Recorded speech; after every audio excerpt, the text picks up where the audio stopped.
Hello students.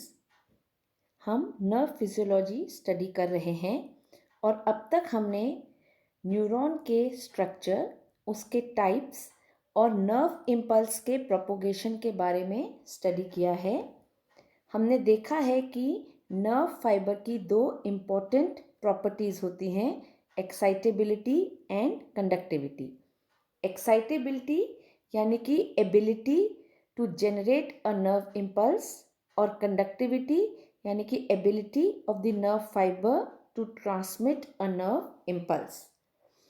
इन दोनों properties की वजह से हमने देखा किस तरह नर्व इम्पल्स ओरिजिनेट होती है और कैसे इम्पल्स का ट्रांसमिशन जो है वो नर्व फाइबर पर होता है।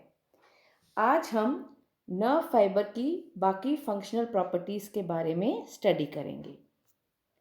सबसे पहले हम स्टडी करेंगे व्हाट इज थ्रेशहोल्ड स्टिमुलस।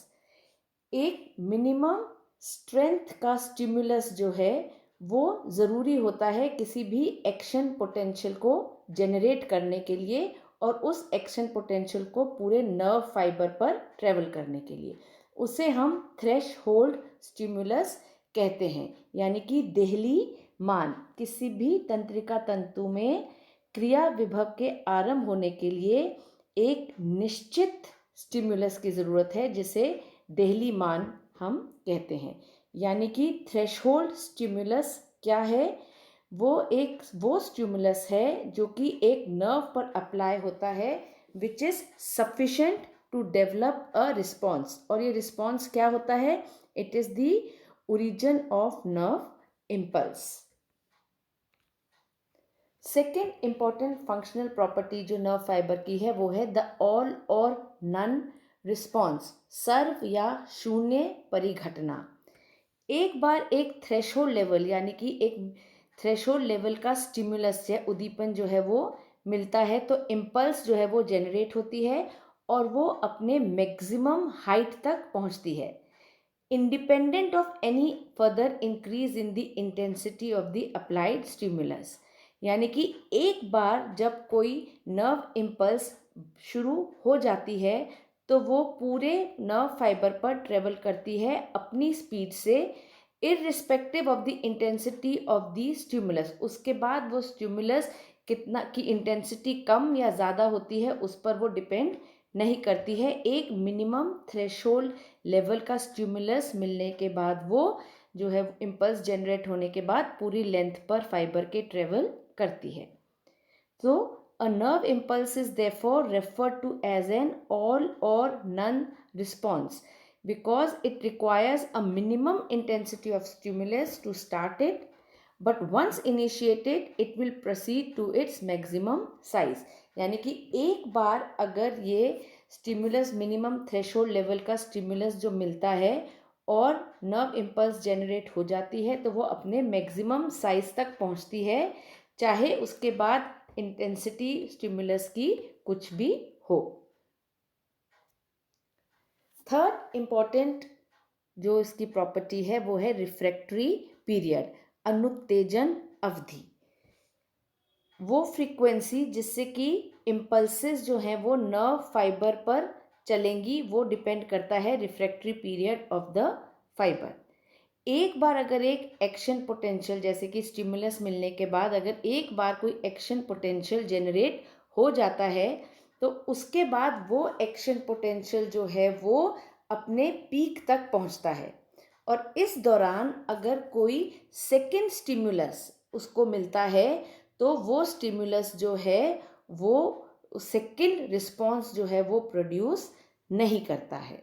ठीक है, तो एक एक्शन पोटेंशियल जब फॉर्म होता है तो वो जब तक अपनी पीक तक पहुंच रहा है उस दौरान अगर दूसरा स्टिमुलस मिलता है तो सेकंड एक्शन पोटेंशियल जो है वो फॉर्म नहीं होता है, चाहे कितना ही स्टिमुलस जो है वो स्ट्रॉन्ग क्यों ना हो। तो ये जो पीरियड होता है जिसमें कि नर्व फाइबर स्टिमुलस के प्रति इनएक्साइटेबल होती है इसे कहते हैं एब्सोल्यूट रिफ्रैक्टरी पीरियड, अनुत्तेजन अवधि। यह अवधि क्या है? ये वो अवधि है जब दूसरे उद्दीपन का प्रयोग करने पर चाहे वे कितना ही तीव्र क्यों ना हो एक सेकंड रिस्पॉन्स या द्वितीय क्रिया विभव जो है वो उत्पन्न नहीं होता है। इन मैमल्स में जो नर्व, मैमिलियन नर्व जो है उसमें रिफ्रैक्टरी पीरियड जो है वो 1 to 6 मिली सेकेंड्स होता है। उसकी रेंज जो है वो 1 से 6 मिली सेकेंड्स तक होती है। इसका मतलब है अप्रोक्सीमेटली 200 से 1000 इम्पल्सेस पर सेकेंड जो है वो नर्व फाइबर पर चलती हैं। नेक्स्ट इज स्पाइक पोटेंशियल, शूल विभव। जैसे कि हम हर प्रॉपर्टी में देख रहे हैं, एक बार एक एडिक्वेट स्टिमुलस मिलने के बाद न्यूरॉन जब एक्टिवेट होता है तो उसमें एक पोटेंशियल चेंज होता है। ठीक है, जैसे ही स्टिमुलस मिलता है तो मार्क्ड ऑल्टरेशन इन पोटेंशियल जो है वो होता है। और ये जो रैपिड चेंज इन पोटेंशियल होता है वो कहाँ से शुरू होता है? रेस्टिंग लेवल से। और रेस्टिंग लेवल का पोटेंशियल हमने स्टडी किया वो कितना होता है? -70 मिली वोल्ट्स। तो पोटेंशियल जब चेंज होता है तो -70 मिली वोल्ट जो रेस्टिंग पोटेंशियल है वहाँ से पोटेंशियल चेंज होकर 0 तक जाता है, जिसको हम आइसोपोटेंशियल लाइन कहते हैं। और वहाँ से वो +20 मिली वोल्ट्स या फिर 40 मिली वोल्ट्स तक जाता है। तो जितनी तेज़ी से चेंज होता है पोटेंशियल, जितनी तेज़ी से वो सडननेस से वो राइज होता है, उतनी ही तेज़ी से पोटेंशियल जो है वो रिटर्न होता है अपने रेस्टिंग लेवल पर। यानी कि ये जो शार्प राइज एंड फॉल है पोटेंशियल का, इसको हम स्पाइक पोटेंशियल कहते हैं। जो राइज है, उत्थान और पतन जो एकदम से होता है पोटेंशियल में, उसको शूल विभव कहते हैं। और जो रिवर्सल ऑफ पोलैरिटी होती है यहाँ पर, उसे ओवरशूट कहते हैं। ध्रुवन का जो उत्क्रमण है उसे अतिक्रमण कहते हैं। नाउ नेक्स्ट इंपॉर्टेंट प्रॉपर्टी जो है वो है negative after potential. Negative after potential या ऋणात्मक उत्तर विभव। ये क्या होता है? जब एक्शन पोटेंशियल जो है वो रेस्टिंग लेवल तक आ रहा होता है तो धीरे धीरे जब वो उतर रहा है तो उसमें क्या है कि रेस्टिंग लेवल तक पहुंचने से ठीक पहले जो रेट ऑफ फॉल है वो थोड़ा सा धीमा हो जाता है, मंद हो जाता है, स्लो हो जाता है। इसे कहते हैं the lower fall is called as the negative after potential. यानी कि रेस्टिंग स्टेट या विश्राम अवस्था स्तर तक पहुंचने से पहले जो रेट ऑफ फॉल है या जो पतन है होता है वो स्लो हो जाता है। तो इसे हम कहते हैं ऋणात्मक उत्तर विभव या नेगेटिव आफ्टर पोटेंशियल। इसी तरह होता है positive after potential. Positive after potential क्या है? जब रीपोलराइजेशन हो रहा होता है तो जब पोटेंशियल जो रेस्टिंग स्टेट तक आता है तो रेस्टिंग स्टेट पर आने के बाद वो थोड़ा और उससे नीचे चला जाता है, यानी कि -70 मिली वोल्ट्स तक। तो वो सेगमेंट कर्व का जो कि रेस्टिंग लेवल से नीचे चला जाता है उसे पॉजिटिव आफ्टर पोटेंशियल कहते हैं। ठीक है, तो विश्राम अवस्था के नीचे जो सेगमेंट है उसे धनात्मक उत्तर विभव कहते हैं। ये सारी प्रॉपर्टीज हम इस फिगर में जो है डायग्रामेटिक रिप्रेजेंटेशन है एक्शन पोटेंशियल का, इसमें हम स्टडी कर सकते हैं। सबसे पहले हम देख रहे हैं कि ये जो स्ट्रेट लाइन, ये लाइन जो है this is the resting potential या जिसे हम मेम्ब्रेन पोटेंशियल कहते हैं, जो कि -70 मिली वोल्ट्स की होती है। ठीक है, तो जब स्टिमुलेशन होता है, जब एक थ्रेशोल्ड लेवल का स्टिमुलस जो है वो मिलता है नर्व फाइबर को, तो पोटेंशियल में रैपिड चेंजेस होते हैं। तो -70 मिली वोल्ट से डीपोलराइजेशन जब होता है तो वो 0 लेवल तक पहुंचता है। ठीक है, ये 0 लेवल क्या है? This is the isopotential line. और फिर ये आइसोपोटेंशियल लाइन से ऊपर होता हुआ +10 से +40 तक जाता है।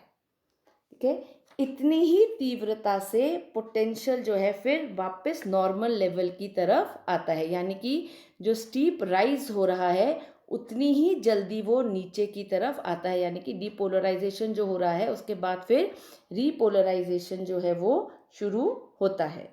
तो ये जो स्टीप राइज और होता है और जो स्टीप फॉल होता है उसे हम कहते हैं स्पाइक पोटेंशियल। ठीक है ना, जो स्टीप राइज एंड फॉल जो है उसको हम स्पाइक पोटेंशियल कहते हैं। और ये जो रिवर्सल है पोलैरिटी का, इस जगह पर जो रिवर्सल हो रही है पोलैरिटी की, यानी कि जो 0 लेवल से ऊपर +10, 20 या +40 तक गया है, इसको हम कहते हैं ओवर शूट, यानी कि अतिक्रमण जो है ये वो स्टेट होती है। रेस्टिंग लेवल जो है वो जब वहाँ तक जब पहुँचते हैं, रेस्टिंग लेवल क्या है, -70 मिलीवोल्ट्स।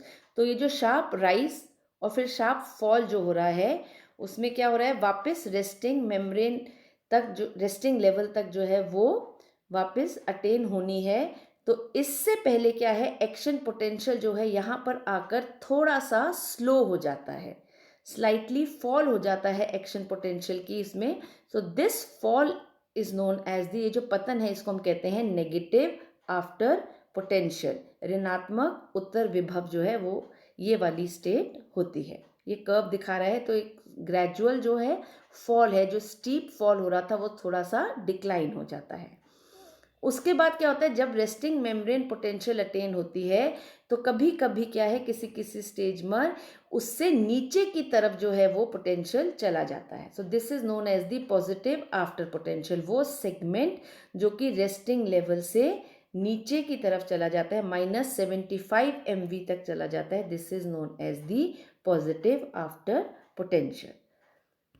सो इस तरीके से इन सारे फंक्शनल प्रॉपर्टीज की वजह से एक सेल्फ प्रोपोगेटरी वेव जो है डीपोलराइजेशन और रीपोलराइजेशन की वो नर्व फाइबर पर मूव करती है।